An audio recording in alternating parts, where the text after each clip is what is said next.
ನಮ್ಮವರು ಬೆಳಗ್ಗೆ 7:45ಗೆ ಹಲಸಿನೆಲ್ಲ ಕಟ್ ಮಾಡ್ತಾ ಇದ್ದಾರೆ.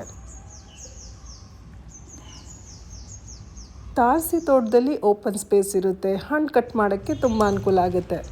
50 ಲೀಟರ್ ಡ್ರಮ್ನಲ್ಲಿ ನೆಟ್ಟಿರುವಂಥ ಚೇಪೆಕಾಯಿ ಮರ ತೋರಿಸ್ತಾ ಇದ್ದೀನಿ. ಒಂದಷ್ಟು ಕಾಯಿಗಳು ಬಿಟ್ಟಿದೆ, ಸ್ವಲ್ಪ ಸೈಜ್ ಬಂದಿದೆ.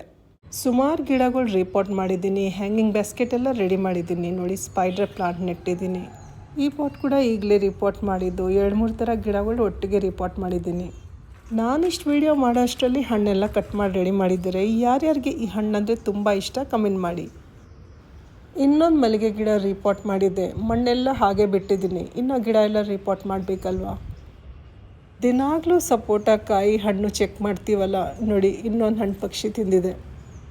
ತಾರಸಿ ತೋಟದಲ್ಲಿ ಅಚಾನಕ್ ಆಗಿ ನನ್ನ ದೃಷ್ಟಿ ಬಿದ್ದಿದ್ದು ಈ ಜಿರೇನಿಯಂ ಹೂ ಮೇಲೆ. ಇದು ಸ್ಟಾಕ್ ಹೀಗೆ ಬಿಟ್ಟಿದೆ. ಚೆನ್ನಾಗಿ ಒಣಗಿತ್ತಲ್ವಾ, ಸೀಡ್ ಪಾಡ್ ಎಲ್ಲ ಓಪನ್ ಆಗಿಬಿಟ್ಟಿದೆ. ಸೀಡ್ಸ್ ಕಾಣ್ತಾ ಇದ್ದಾವೆ ನೋಡಿ. ಇದನ್ನೆಲ್ಲ ಈಗಲೇ ಕಲೆಕ್ಟ್ ಮಾಡಲಿಲ್ಲ ಅಂದರೆ ಎಲ್ಲ ಹಾರೋಗುತ್ತೆ, ಕೈಗೇನು ಸಿಗಲ್ಲ. ನನ್ನ ಹತ್ರ ಬೋಗನ್ ವಿಲಿಯಾದ ಈ ಗಿಡ ಇದೆಯಲ್ಲ, ಇದು ಜಾಸ್ತಿ ಗ್ರೋತ್ ತಗೊಳ್ಳಲ್ಲ. ಹೂ ಅಂತೂ ಚೆನ್ನಾಗಿ ಬಿಡ್ತವೆ. ಇದು ಡ್ವಾರ್ಫ್ ವೆರೈಟಿ ಇರ್ಬೋದು ಅಂದ್ಕೊಂಡಿದ್ದೀನಿ. ಡ್ರ್ಯಾಗನ್ ಫ್ರೂಟ್ ಗಿಡಗಳನ್ನ ಒಂದೇ ಟಬ್ನಲ್ಲಿ ನೆಟ್ಟಿದ್ದಾರೆ. ಸ್ವೀಟ್ ಲೈಮ್ ಹಣ್ಣೆಲ್ಲ ಒಳ್ಳೆ ಕಲರ್ ಬರ್ತಾ ಇದೆ. ಇನ್ನೊಂದಷ್ಟು ಕಲರ್ ಬರಲಿ ಅಂತ ಬಿಟ್ಟಿದ್ದೀನಿ. ಬೇಗನೆ ಹಾರ್ವೆಸ್ಟ್ ಕೂಡ ಮಾಡ್ತೀನಿ. ಇದ್ರ ಪಕ್ಕದಲ್ಲೇ ಬೂದ್ಗುಂಬಳಕಾಯಿ ಬಳ್ಳಿ ನೋಡಿ, ಇಲ್ಲಿವರೆಗೂ ಬೆಳ್ಕೊಂಬಂದಿದೆ. ಸಣ್ಣ ಚೇಪೆಕಾಯಿ ಗಿಡದಲ್ಲಿ ಮೊಗ್ಗು ಹೂ ಎಲ್ಲ ಬಿಟ್ಟಿದೆ. ಅಮಟೆಕಾಯಿನೂ ಹಾರ್ವೆಸ್ಟ್ಗೆ ರೆಡಿಯಾಗಿದೆ. ಲಾಸ್ಟ್ ಟೈಮ್ ಎಲ್ಲ ಹಾರ್ವೆಸ್ಟ್ ಮಾಡಿದೆ. ಈ ಬಂಚ್ ಒಂದು ಬಿಟ್ಟಿದೆ. ಆಂಗ್ಲ ಭಾಷೆಯಲ್ಲಿ ಇದನ್ನ ಹಾಕ್ ಪ್ಲಮ್ಸ್ ಅಂತ ಕರೀತಾರೆ. ಸಣ್ಣ ಗಿಡದಲ್ಲಿ ನಿಂಬೆಕಾಯಿನೂ ಸುಮಾರು ಬಿಟ್ಟಿದ್ದಾವೆ. ಇದೆಲ್ಲ ಒಳ್ಳೆ ಹಣ್ಣಾಗಿ ಉದ್ರೋಗಿದ್ದು ಎಲ್ಲ ಕಲೆಕ್ಟ್ ಮಾಡಿ ಇಟ್ಕೊಂಡಿದ್ದೀನಿ. ಈ ಎಲ್ಲ ಗಿಡಗಳು ಪಾಟ್ನಲ್ಲಿ ಬೆಳೆಸಿರೋ ಅಂಥದ್ದು 3ನೇ ಫ್ಲೋರಲ್ಲೇ ಇಟ್ಟಿರೋದು. ಮ್ಯಾಚ್ ಸ್ಟಿಕ್ ಬ್ರಾಮ್ಲಿಯೇಟ್ ಗಿಡದಲ್ಲಿ ಹೂ ಬಿಟ್ಟಿರೋದು ನೋಡ್ತಾ ಇದ್ದೀರಲ್ಲ, ಪಕ್ಕದ ಗಿಡದಲ್ಲಿ ನೋಡಿ ಹೊಸ ಸ್ಟಾಕ್ ಬರ್ತಾ ಇದೆ. ಫಸ್ಟ್ ಬಿಟ್ಟಿರೋದು ಒಣಗೋಯ್ತು, ಈಗ ನೋಡಿ ಇದು ರೆಡಿಯಾಗಿದೆ. ತುಂಬಾ ಸುಂದರವಾದ ಹೂ ಅಲ್ವಾ.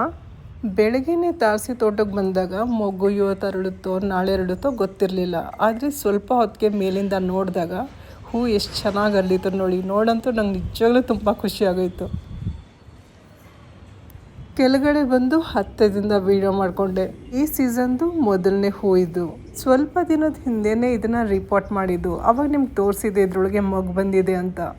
ವಾಟರ್ ಲಿಲ್ಲಿ ಗಿಡಕ್ಕೆ ಒಳ್ಳೆ ಬಿಸಿಲಿರಬೇಕು. ಸ್ವಲ್ಪ ದಿನಕ್ಕೆ ಗ್ರೀನ್ ನೆಟ್ ಎಲ್ಲ ಹಾಕ್ತೀವಿ, ಅವಾಗ ನೋಡಬೇಕು ಇದ್ರದ್ದು ಗ್ರೋತ್ ಹೇಗಿರುತ್ತೆ ಅಂತ. ಬಾದಾಮಿ ಸಣ್ಣ ಮರ ಇದು. ಎಲೆ ಎಲ್ಲ ಉದ್ರೋಗಿ ಹೊಸ ಎಲೆಗಳು ಬರ್ತಾ ಇದ್ದಾವೆ. ನನ್ನ ಗಾರ್ಡನ್ ಫ್ರೆಂಡ್ಗೆ ಸ್ವಲ್ಪ ಹೊತ್ತು ಆಟ ಆಡಿಸಿದೆ.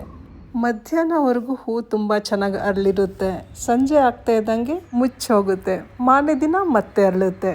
ಈ ಥರ 3 ದಿನ ಆಗುತ್ತೆ. ಮದರ್ ಆಫ್ ಮಿಲಿಯನ್ಸ್ ಗಿಡದಲ್ಲಿ ಸುಮಾರು ಹೂಗಳು ಬಿಟ್ಟಿದ್ದು. ನಾನು ಸ್ವಲ್ಪ ದಿನ ಫುಲ್ ಮಾಡಿ ಮೇಲೆ ಬರೋಕ್ಕೆ ಹೋಗಿರಲಿಲ್ಲ, ಅದರಿಂದ ಇದು ಮಿಸ್ ಆಗೋಯ್ತು. ಅಂದರೆ ಹೂಗಳು ಫ್ರೆಶ್ ಆಗಿದ್ದಾಗ ವೀಡಿಯೋ ಮಾಡೋಕ್ಕಾಗಲಿಲ್ಲ. ರಿಪೋರ್ಟ್ ಮಾಡಿರೋ ಅಂಥ ಮಲ್ಲಿಗೆ ಗಿಡಗಳೀಗ ಚಿಗುರಕ್ಕೆ ಶುರುವಾಗಿದೆ. ಎಲೆಗಳಿಂದ ತುಂಬಿಕೊಂಡಿದೆ. ದಾಳಿಂಬೆ ಗಿಡದಲ್ಲಿ ಮೊಗ್ಗೆಲ್ಲ ಬಿಡೋಕ್ಕೆ ಶುರುವಾಗಿದೆ, ಅರಳಿದೆ. ಇವತ್ತಿನ ವಿಡಿಯೋ ಇಷ್ಟ ಆಗಿದ್ರಲ್ಲಿ ಲೈಕ್ ಮಾಡೋದು ಮರಿಬೇಡಿ. ಮತ್ತೆ ಸಿಗೋಣ ಇನ್ನೊಂದು ಒಳ್ಳೆ ವಿಡಿಯೋ ಜೊತೆ. ಅಲ್ಲಿವರೆಗೂ ಧನ್ಯವಾದಗಳು. Thank you. ನಮಸ್ಕಾರ.